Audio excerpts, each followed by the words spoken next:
Hey, this is John again for jmcGarage, and in the garage today, as you can tell by the title of the video, I want to give you 3 ways that you can make your modern turbocharged gasoline engine last as long as humanly possible. So in the garage today, I have my 2025 Ford Explorer active. In the 2025 Ford Explorer, all the base engines come for 2025 and beyond are all the 2.3 MPC turbocharged direct and port injected EcoBoost engine, just like what you saw in the thumbnail. It's pretty much this engine right here behind me. So I'm going to give you 3 ways. We're going to get right into it. 3 ways that you can make your turbocharged engine last as long as possible. And please stay tuned to the end of the video where I have a bonus myth that I'm going to debunk about turbocharged engines. So number 1, the biggest thing you can do, and this is truly number 1, we're going to go in order. Number 1, the biggest thing you can do to make your turbocharged, modern day, fuel injected gasoline engine last as long as possible is maintenance. Maintenance, maintenance, maintenance. I can't stress that enough. No matter if you're changing the oil in your garage, or you're changing the oil at the dealership, or at a maybe, unfortunately, some people go to quick lube places, but if you know and trust the one that you want to go to it. Maintenance, maintenance, maintenance. I don't care who the manufacturer it is, whether it be Ford, Stellantis, Honda, whoever, Subaru. Maintenance is the key. Change your oil, and not only change your oil and the filter, but changing as much as possible. What I mean by that is don't wait to 10,000 miles. Don't wait to 7,500 miles. Don't wait. You want to wait as long as, as short as possible, which I think with today's oils and today's engines, 5,000 miles. Don't go anything over 5,000. Change it right as soon as you can at 5,000 miles. If you happen to go 51 or 52, that's fine. But at 5,000 miles, and if you want to change it before that, you can. But 5,000 miles, please. Maintenance, maintenance, maintenance. When the time comes to do your spark plugs, get them done. When the time comes to do other things, like maybe cooling changes or anything else, get it done. Maintain your turbocharged engine. I guarantee you it will reward you with long service life. So that's the first one, is maintenance. Again, oil changes, 5,000. Don't go any longer. I think that'd be great. So number 2, you ready? So number 1 was maintenance, right? You guys keeping track? Number 2, here we go, is top tier fuel. Now, when I say top tier fuel, you're not going to Walmart to get your gasoline. You're not going to mom and pop that had their gas station for 30 years, if you can help it, and get your gasoline. You have no idea what's in the bottom of those tanks that are underground.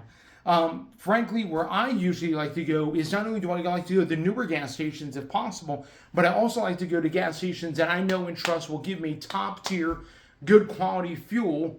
Usually I'll go to Love's. I have a Love's right by where I live. I know Love's has good quality fuel, and I've had no issues with the quality of fuel from Love's.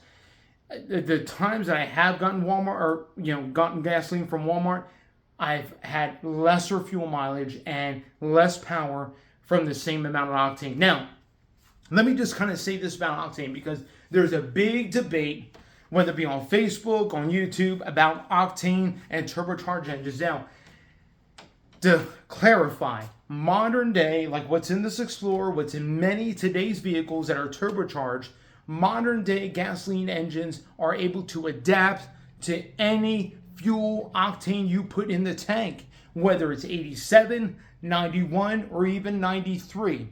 And usually, unless specified in the manual, you're not going to get that much of a performance benefit if you run 91 or 93. You're not. Some people say, oh, well, I can feel it in the seat of my pants. And you know what? I'm not going to argue with that. Whatever.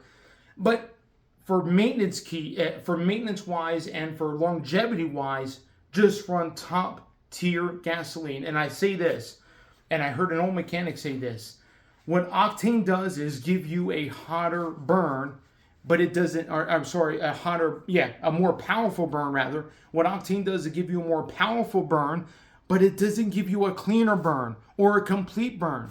Octane, when you go higher up, doesn't mean that you're going to get more of a complete burn. You will get a more powerful burn, but that doesn't mean you're going to get a complete burn. For example, and I'll use this as an example, then we'll move on. So diesel trucks, most diesel trucks nowadays are turbocharged. When you tune a diesel, and if the diesel is tuned incorrectly, you're going to have a phenomenon called rolling coal. What rolling coal is a byproduct of unburned fuel going out the exhaust. That thick black smoke you see coming out of a diesel tailpipe when they're quote unquote rolling coal, that's basically unburned fuel that wasn't able to completely combust in the cylinders, now get pushed through the whole system and go right out the tailpipe. All that is all soot and nastiness, and it's basically unburned diesel fuel. So when I see people rolling coal, I see, oh, you didn't get a good quality tune. And not only that, but you're throwing money right at your tailpipe because that black soot could have been used to give you more power, but you decide to go ahead and push it after your tailpipe because you think you look cool. So I look at it as, oh wow, you didn't get a good tune on your diesel truck.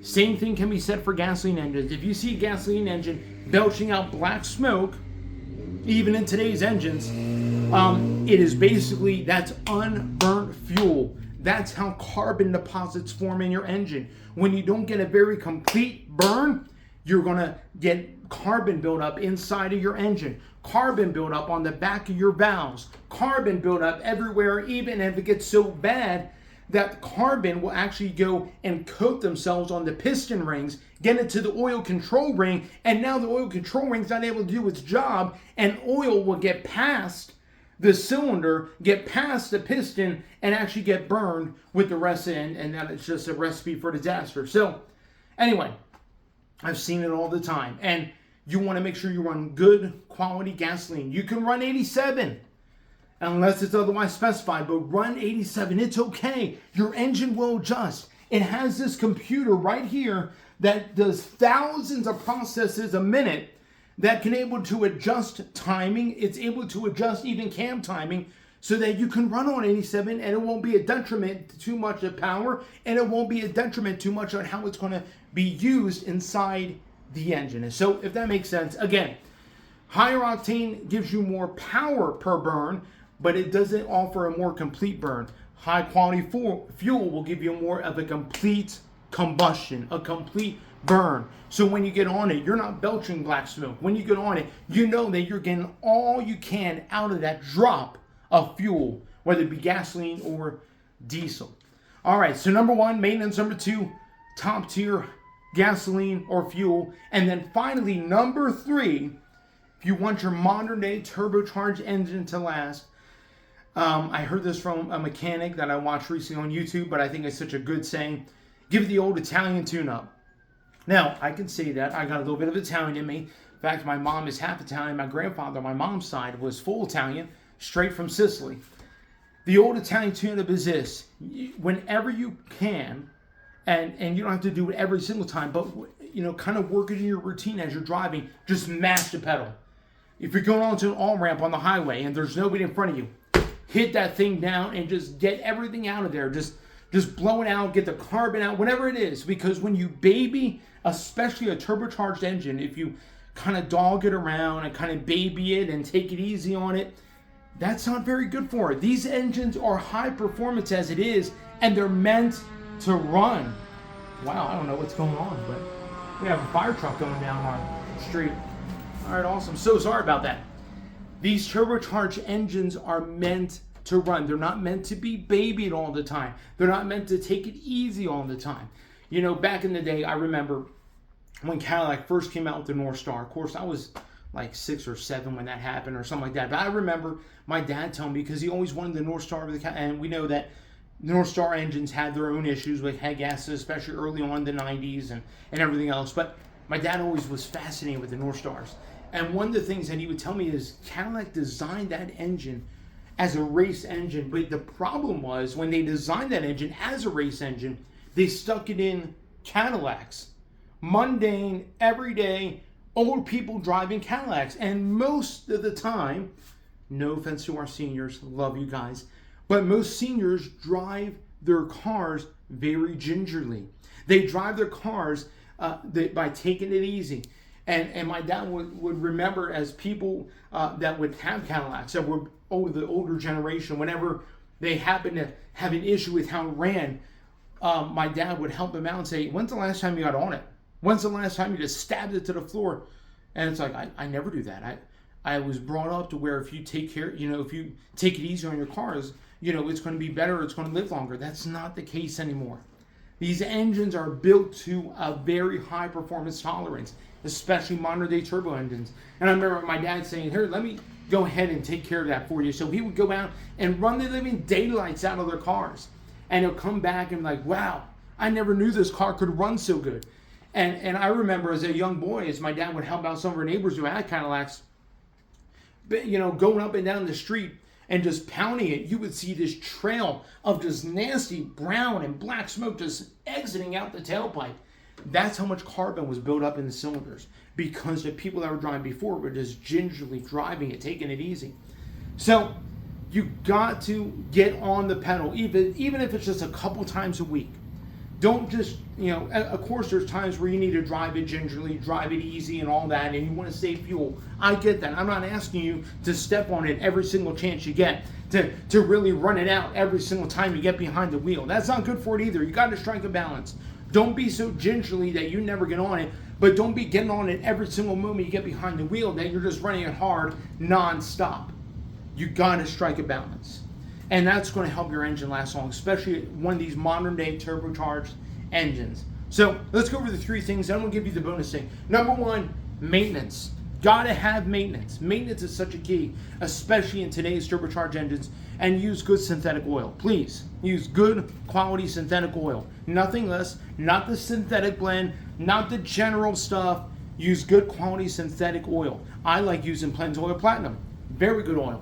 Just, there's many out there, AMSOIL, others. Anyway, maintenance. Number two, also you want to do is run top tier fuel. Don't get your fuel at mom and pop shops. Don't get it down at Walmart. Get your fuel at a reputable known gas station, preferably a newer one. So with the newer ones, they don't have the tanks that have been sitting in there in the ground for 30 years and all that junk and sediment and everything else that could possibly end up in your gasoline. I don't want that for my gasoline. How about you? And the ones that have been sitting around for a long time, they possibly can have water contamination in the tanks. Anyway, so make sure you get some top tier fuel. And then finally, number three, every once in a while, I would say a couple times a week, go ahead and ring the thing out. I love when in my Explorer, and I do this a couple times a week, after I drop off my wife from work. Oh, don't tell her this. I hope she's not watching this video later on. But anyway, after I drop off my wife from work, I put this thing in sport mode and I blast down the back road that leads to work. I just blast it down, get this thing up to like 60, 65. We won't say with the speed limit there. But I leave it in sport mode, and the sport mode exercises not only that engine, but it exercises the transmission, causes it to rev down and up and all those things. It's great, and there's nothing wrong. If you have a sport mode in your vehicle, which most modern vehicles do, use it once in a while. You're going onto the highway, use it, plop it in sport mode, get on that thing, feel what the vehicle can do. Anyway, your vehicle rewards you for it. So those are the three things, all right? And I think that'll help your engine last as long as possible. Here's a bonus thing. All right, so modern day turbo engines, most of them are operated on a start-stop system. Now, from what I understand, start-stop might be going away. We'll see what happens. But many people, and I know there's people on YouTube that say, oh, well, start-stop ruined my engine. Oh, it's ruining 3.5 EcoBoost. No, it's not. But a guy from a Ford dealer who was in the shop told me that the start-stop is ruining the 3.5 EcoBoost, because when the engine stops for that minute and a half, all the oil is draining out of the cam phasers, and then when it fires back up, the cam phasers are rotten. No, it's not. No, it's not. Don't believe the lies that whatever that Ford dealer was saying. The guy doesn't know what he's talking about. I talked to plenty of people. I work in the rental car business. In fact, I work for one of the largest rental car agencies in the world, and we have several EcoBoost engines in our fleet. We have a ton of Expeditions, old and new. We have even F-150s, and you know what we also have? The F-150 Power Boost. What is the Power Boost? It's a full hybrid. What do you think a hybrid engine does? When you come to a stop, it shuts off. When you get accelerating, it turns back on again. And it does that multiple times. And I've yet once, and I've even talked to mechanics have yet once had an issue where the cam phasers are rattling on those power boost engines. Not once. So start-stop is not ruining the 3.5 EcoBoost. That guy does not know what he's talking about. Otherwise, Ford wouldn't have equipped that engine as a power boost or as a hybrid in the F-150. So that's just to dispel that myth that start-stop is ruining turbocharged engines. And people will say, well, when you're at a stoplight and you just got done off the highway and you come to a stop, the engine starts off. That's not good for the turbo. Let me just say this. Turbos today, let me dispel this myth.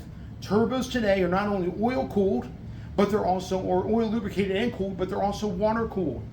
Most start-stop systems have a mini water pump in the routing of the coolant system that will actually keep water flowing or coolant flowing throughout the engine. And guess what? Throughout the turbo, even when the engine's off. So this way, when the turbo is done spinning and the engine's off, it's not cooking that oil. Man, people just don't understand that manufacturers have always thought all about this. Whether it be Ford with the power boost or whether it be a start-stop system in my EcoBoost, even if I come off the highway and I come down to the stoplight or at the end of the highway and the engine shuts off, I'm not worried about it. Why? Because I know there's still coolant circulating through that turbo even with the engine's off, because there was a mini water pump in most start-stop systems because of that. Because of that. Now it's not the full water pump, but it's able to circulate a little bit as the engine is off, but yet you're stopped there for a minute or two while it's off. Anyway, I just wanted to dispel this myth that start-stop systems are ruining EcoBoost engines or ruining turbocharged engines. They're not.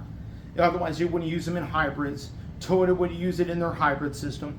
And anyway, but please like, comment, subscribe, hit the bell notification. I upload it every single weekend. Stay tuned for I got a video coming this week. I'm taking a trip back east, and I'm going to be driving a vehicle 2,600 miles back up here to North Idaho. You want to stay tuned for that video. I'm going to document my road trip. It's going to be awesome. You guys be blessed, and we will catch you on the next one.